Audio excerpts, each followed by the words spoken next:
Il y a 4 mois, oui, la France est en guerre, les hôpitaux sont débordés, les centres de réanimation débordent, c'est une catastrophe, on n'a plus de lits, c'est terrible, c'est la guerre. 4 mois plus tard, concrètement, qu'est-ce que vous avez fait? Est-ce que vous avez construit un seul hôpital? Rien. Est-ce que vous avez fait des tentes pour accueillir des malades supplémentaires? Que dalle. Est-ce que vous avez donné du matériel pour les centres de réanimation? Que dalle. Par contre, quand c'est la Coupe du Monde de foot, vous faites des stades en 15 jours, ça sort du sol comme des champignons.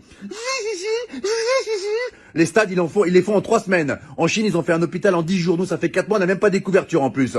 Un oreiller non plus? Bon, bah écoute, c'est super, hein, vive la France.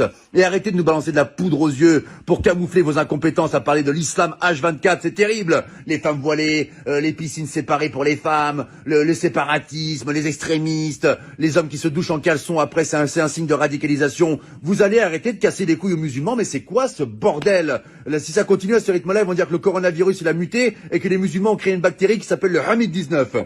Nous sommes avec Jérémy qui a été infecté par le Hamid-19. Pouvez-vous nous raconter votre calvaire, Jérémy? Bah, ça a commencé par la barbe qui pousse toute seule, alors que je suis un berbe à la base, donc c'est un peu incohérent, vraiment. Et après, les premiers symptômes, j'ai dit des mots d'arabe en pleine nuit. Je me réveillais, Allahu Akbar! Et là, vraiment, c'était vraiment difficile. Et le point final, ça a été quand je mangeais avec maman. Elle m'avait préparé un cassoulet, c'est une bonne vivante, maman.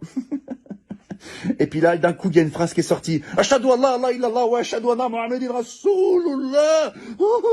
Le verdict était sans appel. Maman a appelé les pompiers. C'était le Hamid 19. Mais aujourd'hui, ça va beaucoup mieux. Hein. Je vais à la chasse avec mon berger allemand et je fais de la pétanque avec papa. Voilà, c'était Jérémy qui a été infecté par le Hamid 19.